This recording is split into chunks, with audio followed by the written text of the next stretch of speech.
ನಾನು ನಿನ್ನೆ ನಡೆದಂಥ ಘಟನೆಗೆ ಐ ವಿಟ್ನೆಸ್ ಇದ್ದೀನಿ. ಬೆಳಗಾವಿ ವಿಧಾನಸೌಧದಲ್ಲಿ ಎಲ್ಲ ಸುವ್ಯವಸ್ಥಿತವಾಗಿ ಸದನ ನಡೀತಾ ಇರತಕ್ಕಂಥ ಸಂದರ್ಭದಲ್ಲಿ ಸುಮಾರು 11 ಗಂಟೆ 12 ಗಂಟೆ ಸುಮಾರಿಗೆ ಕಾಂಗ್ರೆಸ್ನ ಎಲ್ಲ ಶಾಸಕರುಗಳು ಎದ್ದು ನಿಂತು ಏಕಾಏಕಿ ಡಾಕ್ಟರ್ BR ಅಂಬೇಡ್ಕರ್ ಅವರ ಫೋಟೋಗಳನ್ನು ಇಟ್ಕೊಂಡು ಒಂದು ದೊಡ್ಡ ಗಲಾಟೆಯನ್ನು ಸೃಷ್ಟಿ ಮಾಡಿದ್ರು. ಆಡಳಿತ ಪಕ್ಷದವರು, ವಿರೋಧ ಪಕ್ಷದವರಲ್ಲ. ಆ ಸಂದರ್ಭದಲ್ಲಿ ಸಭಾಪತಿಯವರು ಹೇಳಿದ್ರು, ನಾನು ಎಲ್ಲವನ್ನು ವೀಕ್ಷಣೆ ಮಾಡಿ ಚರ್ಚೆಗೆ ಕೊಡಬೇಕೋ ಕೊಡಬೇಡ್ದು ಅಂತ ಹೇಳಿಬಿಟ್ಟು ನಿಮಗೆ ಸಮಯ ಕೊಡ್ತೀನಿ ಅಂತೇಳಿ ಕಲಾಪವನ್ನು ಮುಂದುವರಿಸಿದ್ರು. ಸುಮಾರು 1 ಗಂಟೆವರೆಗೂ ಕಲಾಪ ಸುಸೂತ್ರವಾಗಿ ನಡೀತು. 0 ಅವರ್ ಇತ್ತು, 0 ಅವರ್ ಆಯಿತು. ಅದಾದ ನಂತರ ತಕ್ಷಣವೇ ಕಾಂಗ್ರೆಸ್ನವರು ಶಾಸಕರುಗಳು ತಮ್ಮ ಮೇಲೆ ದೆವ್ವ ಬಂದ ರೀತಿ ಇದ್ದಕ್ಕಿದ್ದಂಗೆ ಅಂಬೇಡ್ಕರ್ ಜಿಯವರ ಫೋಟೋಗಳನ್ನು ಪ್ರದರ್ಶನ ಮಾಡಿಕೊಂಡು ಭಾಳ ಅಸಂವಿಧಾನಿಕ ಭಾಷೆಗಳನ್ನು ಬಳಸ್ಕೊಂಡು ದೊಡ್ಡ ಮಟ್ಟಕ್ಕೆ ಗಲಾಟೆಯನ್ನು ಶುರು ಮಾಡಿದ್ರು.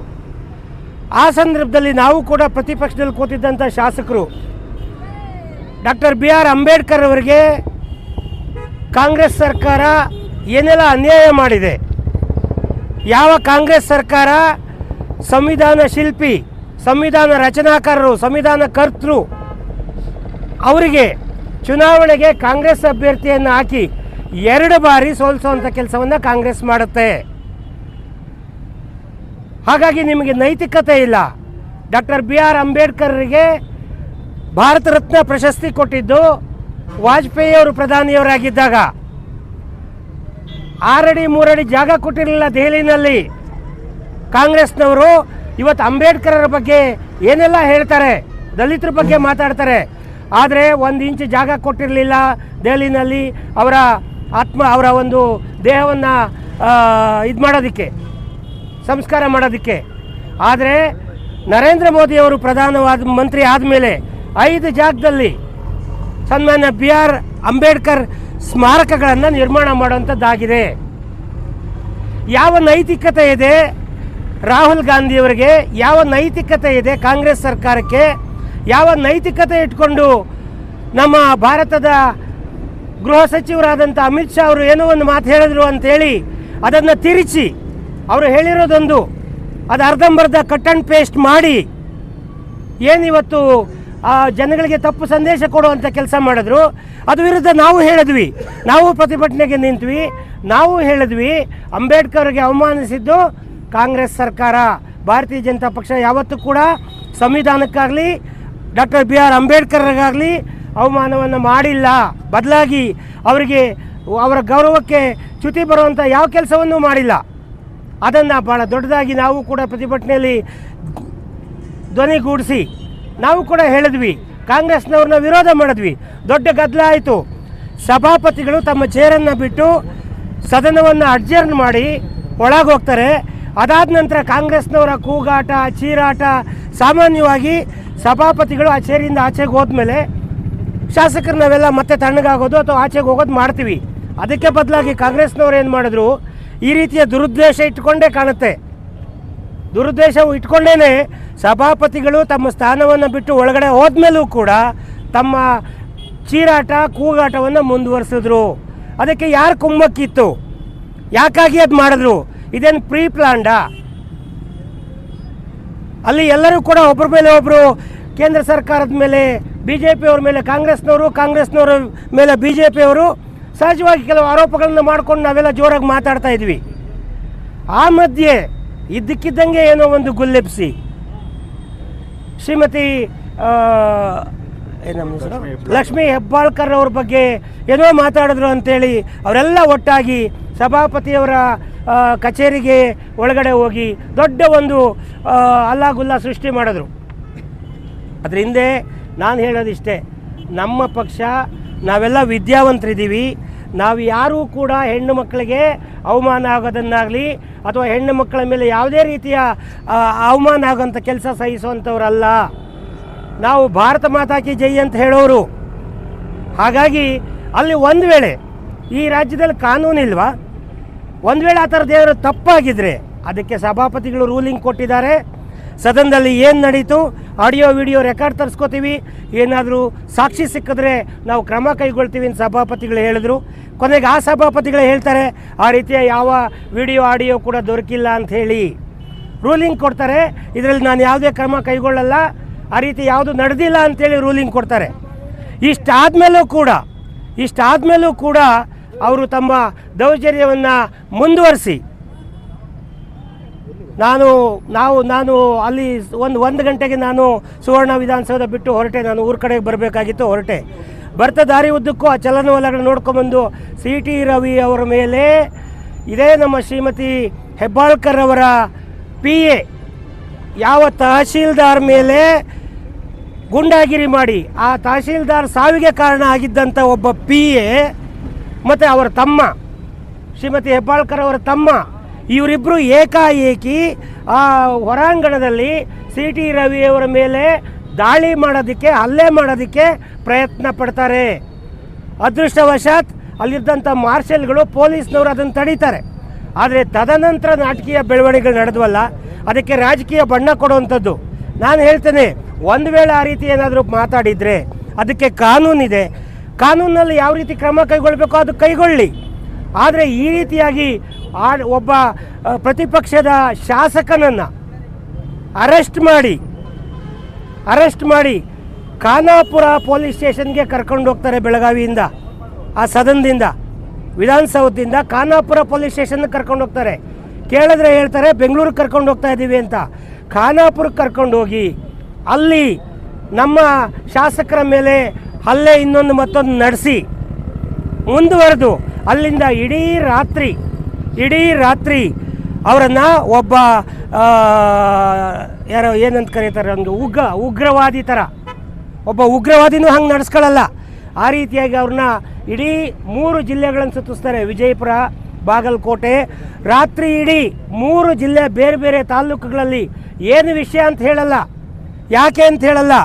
ಆ ಮಧ್ಯೆ ಶಾಸಕರಿಗೆ ಅವ್ರ ಮೇಲೆ ಹಲ್ಲೆ ಆಗುತ್ತೆ. ಯಾರು ಹಲ್ಲೆ ಮಾಡಿದ್ರು ಗೊತ್ತಿಲ್ಲ.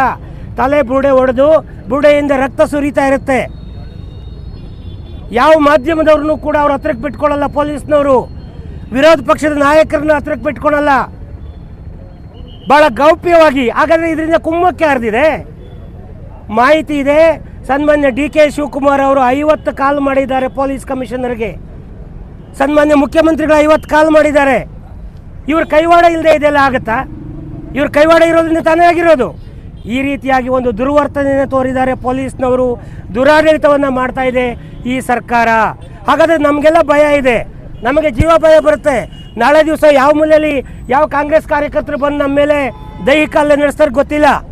ನಾವು ನಿರ್ಧಾರ ಮಾಡಿದ್ದೀವಿ, ಯಾವುದೇ ಕಾರಣಕ್ಕೂ ಮುಂದಿನ ವಿಧಾನಸಭಾ ಏನು ಸಭೆ ನಡೆಯುತ್ತೆ, ಬೆಂಗಳೂರಲ್ಲಿ ಇರ್ಬೋದು, ಬೆಳಗಾವಿ ಇರ್ಬೋದು, ನಾವು ಒಬ್ಬೊಬ್ಬರಿಗೂ 10 ಜನ ಪೊಲೀಸ್ನವ್ರನ್ನ ಕೊಟ್ಟರೆ ಮಾತ್ರ ನಾವು ಸದನಕ್ಕೆ ಹಾಜರಾಗ್ತೀವಿ. ಪೊಲೀಸ್ನವರು ನಮ್ಮ ಜೊತೆ ಕೂತ್ಕೋಬೇಕು ಸದನದಲ್ಲಿ. ಗೊತ್ತಿಲ್ಲ ಈ ಗೂಂಡಾಗಿರಿ, ಗೂಂಡಾರಾಜ್ ಸರ್ಕಾರ ಯಾವಾಗ ಏನು ಮಾಡುತ್ತೆ ಅಂತ. ಆದರೆ ಈಗ ನಡೆದಿರ್ತಕ್ಕಂಥದ್ದನ್ನು ಒಂದನ್ನು ಕೂಡ ಖಂಡಿಸಿಲ್ಲ, ಅವರು ಸಮರ್ಥಿಸ್ಕೋತಾ ಇದ್ದಾರೆ. ನಾವು CT ರವಿ ಅವ್ರನ್ನ ಒಬ್ಬ ಶಾಸಕರಾಗಿ ಅವ್ರ ಮೇಲೆ ನಡೆದಂಥ ಹಲ್ಲೆ ಮತ್ತು ಅವ್ರ ಮೇಲೆ ನಡೆದಂಥ ಪೊಲೀಸ್ ದೌರ್ಜನ್ಯ, ಅವರನ್ನು ನಡೆಸ್ಕೊಂಡಂಥ ರೀತಿ ಒಂದು ವೇಳೆ ತಪ್ಪಾಗಿದ್ದರೆ ಕಾನೂನಿದೆ, ಕೋರ್ಟ್ ಇದೆ, ವಿಚಾರಣೆ ಆಗಿ ತಪ್ಪಿತಸ್ಥ ಅಂತ ಏನಾದರೂ ಸಾಬೀತಾದರೆ ಕ್ರಮ ಕೈಗೊಳ್ಳಿ. ಕಾನೂನಿಗಿಂತ ದೊಡ್ಡವರು ಯಾರೂ ಕೂಡ ಇಲ್ಲ ಇಲ್ಲಿ. ಆದರೆ ಅದೆಲ್ಲಕ್ಕಿಂತ ಮುಂಚೆನೇ ಆ ಪೊಲೀಸ್ ಅಧಿಕಾರಿಗಳು, ಆ ಪೊಲೀಸ್ ಯಾವ ಭಾಷೆಯಲ್ಲಿ ಕರಿಬೇಕೋ ಗೊತ್ತಿಲ್ಲ, ಪೊಲೀಸ್ ವ್ಯವಸ್ಥೆಗೆ ಅವರು ಒಬ್ಬ IPS ಆಫೀಸರ್ಗಳು, ಕಮಿಷನರ್ ಆದಂಥವರು ಬಹಳ ಕೆಟ್ಟದಾಗಿ ನಡ್ಕೊಂಡು ಒಬ್ಬ ಶಾಸಕನ ಮೇಲೆ, ಒಬ್ಬ ಜನಪ್ರತಿನಿಧಿ ಮೇಲೆ, ಅವರೇನು ಸಾಮಾನ್ಯ ವ್ಯಕ್ತಿಯಲ್ಲ CT ರವಿ ಅಂತ ಹೇಳಿದ್ರೆ, ನಮ್ಮ ಪಕ್ಷದ ಮುಖಂಡರು, ರಾಷ್ಟ್ರೀಯ ಪ್ರಧಾನ ಕಾರ್ಯದರ್ಶಿಗಳಾಗಿದ್ದಂಥವರು, ಕಟ್ಟ ಹಿಂದುತ್ವವಾದಿ, ಸಚಿವರಾಗಿ ಕೆಲಸ ಮಾಡಿದ್ದಂಥವರು, ಹಾಲಿ MLC ಇದ್ದಾರೆ. ಈ ಮಟ್ಟದ ದೌರ್ಜನ್ಯ, ಒಂದು ಕಿಂಚಿತ್ತು ಪಾಪ ಪ್ರಜ್ಞೆ ಇಲ್ಲದೆ ಈಗ ಸಿದ್ದರಾಮಯ್ಯನವರು ಹೇಳ್ತಾರೆ. ಹಾಗಾದರೆ ಸಿದ್ದರಾಮಯ್ಯನಲ್ಲಿ ಬಾಯಲ್ಲಿ ಯಾವತ್ತೂ ಕೂಡ ಕೆಟ್ಟ ಮಾತು ಬಂದೇ ಇಲ್ವಾ? ಸಿದ್ದರಾಮಯ್ಯನವರು ಆಡಿಯೋ ವಿಡಿಯೋ ಎಲ್ಲ ನೋಡ್ತಾ ಇದ್ದೀರಿ. ಇವತ್ತು ಯಾರೋ ಫೋನಲ್ಲಿ ಹೇಳ್ತಾರೆ ಸುಳ ಮಕ್ಕಳು ಅಂತಾರೆ. ಹಾಗಾದರೆ ಅವ್ರ ಬಗ್ಗೆ ಏನು ಕ್ರಮ ಆಯಿತು? ಸೊ ಈ ರೀತಿಯಾಗಿ ಸರ್ಕಾರ ಇದು ಪೂರ್ವ ನಿಯೋಜಿತ ಪಿತೂರಿ. ಯಾವಾಗ ಅವರ ಒಬ್ಬ ಅಬ್ಬೇಪಾರಿ ಅಧ್ಯಕ್ಷ, ಕಾಂಗ್ರೆಸ್ ಪಕ್ಷದ ಅಬ್ಬೇಪಾರಿ ಅಧ್ಯಕ್ಷರು ದೆಹಲಿನಲ್ಲಿ ನಮ್ಮ ಪಕ್ಷದ ಇಬ್ಬರು ವಯೋವೃದ್ಧ ಸಂಸದರ ಮೇಲೆ ಗೂಳಿ ಥರ ನುಗ್ಗಿ ಆ ಸಂಸತ್ ಭವನವನ್ನು ಪ್ರವೇಶ ಮಾಡಿ ಅವರನ್ನು ಕೆಳಗೆ ಬೀಳಿಸಿ ಅವ್ರ ತಲೆ ಗಾಯ ಆಗುತ್ತೆ. ನೀವೆಲ್ಲ ನೋಡಿದ್ದೀರಿ ವಿಡಿಯೋದಲ್ಲಿ. ಕನಿಷ್ಠ ಪಕ್ಷ ನಮ್ಮ ಸಂಸದ CN ಮಂಜುನಾಥ್ ಅವರು ಅವರಿಗೆ ಪ್ರಥಮ ಚಿಕಿತ್ಸೆ ಕೊಡ್ತಾ ಇರ್ತಾರೆ. ಕನಿಷ್ಠ ಅಲ್ಲಿ ಕೂತು ಏನಾಯಿತು ಅಂತ ನೋಡುವಂಥ ಸೌಜನ್ಯವನ್ನು ಕೂಡ ರಾಹುಲ್ ಗಾಂಧಿ ಅವರು ತೋರಿಸಲ್ಲ. ಇಂಥ ಒಬ್ಬ ವ್ಯಕ್ತಿ ಮಾಡಿರ್ತಕ್ಕಂಥ ತಪ್ಪನ್ನು ಮುಚ್ಚಿ ಹಾಕ್ಕೊಳ್ಳೋದಕ್ಕೆ ಇದು ಆ ತತ್ಕ್ಷಣಕ್ಕೆ ಕೈಗೊಂಡಂಥ ಪಿತೂರಿ ಅಂತ ನಾವು ಹೇಳ್ತೇವೆ. ಹಾಗಾಗಿ ಈ ಸರ್ಕಾರದ ನಡೆಗೆ ಧಿಕ್ಕಾರ ಇದೆ. ನಾವು ಹೋರಾಟ ಮಾಡ್ತೇವೆ. ಜೈಲಿಗೆ ಹಾಕಲಿ, ನಮ್ಮನ್ನೆಲ್ಲ ಹಾಕಲಿ. CT ರವಿ ಅವ್ರ ಜೊತೆ ನಮ್ಮನ್ನು ಅರೆಸ್ಟ್ ಮಾಡಲಿ. ಅದೆಷ್ಟು ಲಕ್ಷ ಜನ ಅರೆಸ್ಟ್ ಮಾಡೋದಕ್ಕೆ ತಾಕತ್ತೈತೆ ಈ ಸಿದ್ದರಾಮಯ್ಯನಿಗೆ, ಅದೆಷ್ಟು ಜನ ಅರೆಸ್ಟ್ ಮಾಡೋದಕ್ಕೆ ತಾಕತ್ತೈತೆ DK ಶಿವಕುಮಾರ್ ಅವರಿಗೆ. ನಮ್ಮ ಗೃಹ ಸಚಿವರು ಏನು ಮಾಡ್ತಿದ್ದಾರೆ? ಗೃಹ ಸಚಿವರು ಇಲ್ಲಿವರೆಗೆ ಒಂದು ಹೇಳಿಕೆ ಕೊಟ್ಟಿಲ್ಲ. ಏನಕ್ಕೆ ಗೃಹ ಸಚಿವರು ಅಂತ ಇರಬೇಕು ರಾಜ್ಯದಲ್ಲಿ? CM DCM ಎಲ್ಲ ಮಾಡೋದಾದರೆ ಗೃಹ ಸಚಿವರು ಏನಕ್ಕಿರಬೇಕು? ಗೃಹ ಸಚಿವರ ಕಡೆಯಿಂದ ಒಂದು ಹೇಳಿಕೆ ಬಂದಿಲ್ಲ. ಈ ಮಟ್ಟಕ್ಕೆ ದೌರ್ಜನ್ಯಗಳು ನಡೀತಾ ಇದೆ. ಇದು ನಾವೆಲ್ಲ ಹೆದರಬೇಕು. ಈಗ ಜನಪ್ರತಿನಿಧಿಗಳ ಮೇಲೆ ಸಾಮಾನ್ಯ ಕಾರ್ಯಕರ್ತರು ಏನು ಮಾಡಬೇಕು? ಅವ್ರ ಮನೆಗೆ ಹುಡ್ಕೊಂಡು ನುಗ್ಗಿ ಹೊಡಿತಾರೆ. ಆದರೆ ಇದೇ ಕೆಲಸವನ್ನು ಅವ್ರಿಗೆ ಬೇಕಾದಂಥ ಮತ ಬ್ಯಾಂಕ್ ಏನಿದೆ ಆ ಜನ ಮಾಡಿದಾಗ 3 ದಿವಸ ಟೈಮ್ ತಗೋತಾರೆ. ಇಲ್ಲಿವರೆಗೂ ಆ ತಹಶೀಲ್ದಾರ್ ಪತ್ರ ಬರೆದಿಟ್ಟು ಸೂಸೈಡ್ ಮಾಡ್ಕೊಂಡಿರ್ತಾನೆ, ಸತ್ತೋಗಿರ್ತಾನೆ. ಅದ್ರ ಬಗ್ಗೆ ಕ್ರಮ ಆಗಿಲ್ಲ. ಇದೇ ಶ್ರೀಮತಿ ಹೆಬ್ಬಾಳ್ಕರ್ ಅವ್ರ ಬಗ್ಗೆ ಆರೋಪ ಮಾಡಿರ್ತಾನೆ. ಇವರ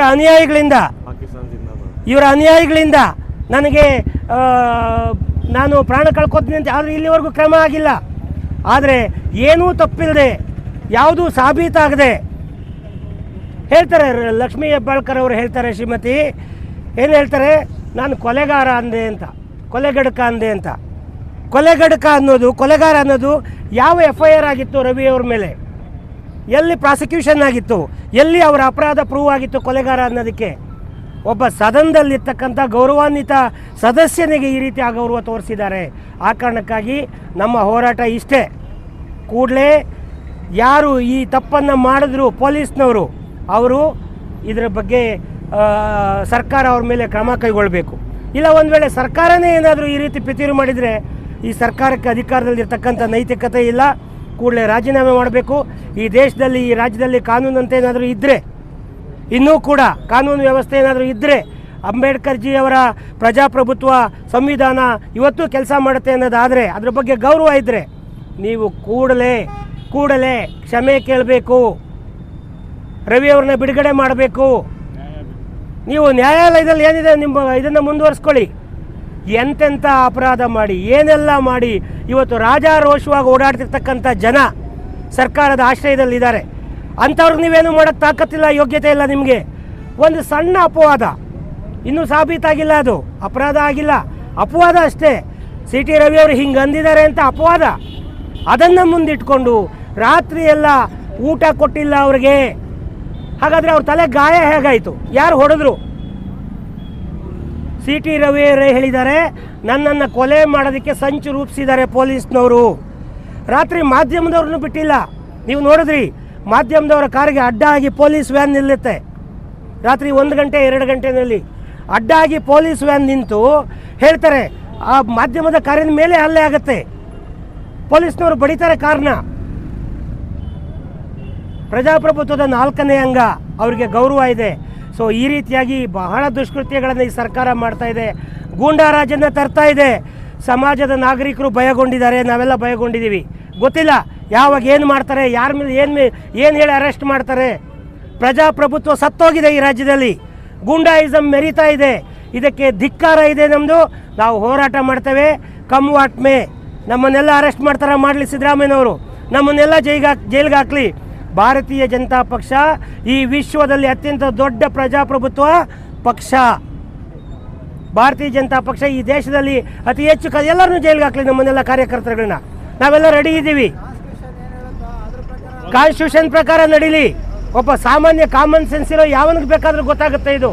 ಆದರೆ ಈ ರಾಜ್ಯ ಆಳವ್ರಿಗೆ ಗೊತ್ತಾಗ್ತಾ ಇಲ್ಲ. ಹಾಗಾಗಿ ಈ ಗೂಂಡಾಯಿಸಮ್ನ, ಈ ದುರ್ವರ್ತನೆಯನ್ನು ಅದಕ್ಕೆ ಸಿದ್ದರಾಮಯ್ಯವರು ಇದಕ್ಕೆ ಬಣ್ಣ ಹಚ್ಚಕ್ಕೆ ನೋಡ್ತಾರೆ. ಹಾಗಾದರೆ ಹೆಣ್ಣು ಮಕ್ಕಳ ಮೇಲೆ ನಡೆದಂಥ ದೌರ್ಜನ್ಯ ಸಮರ್ಸ್ಕೊತಾರ ಬಿ ಜೆ ಪಿಯವರು? ನಾವು ದೌರ್ಜನ್ಯ ಸಮರ್ಸ್ಕೊಳ್ಳಲ್ಲ, ನಾವು ಸಮರ್ಸ್ಕೊಳ್ತಾ ಇರೋದು ಅದು ಅಪರಾಧ ಪ್ರೂವ್ ಆಗಲಿ. ಯಾರು ನ್ಯಾಯಕ್ಕಿಂತ ದೊಡ್ಡದವರಲ್ಲ, ಕೋರ್ಟ್ಗಿಂತ ದೊಡ್ಡದವರಲ್ಲ. ಹಾಗಾಗಿ ಅದು ಪ್ರೂವ್ ಆದಮೇಲೆ ಕ್ರಮ ಕೈಗೊಳ್ಳೋದಕ್ಕೆ ನ್ಯಾಯಾಂಗ ಇದೆ,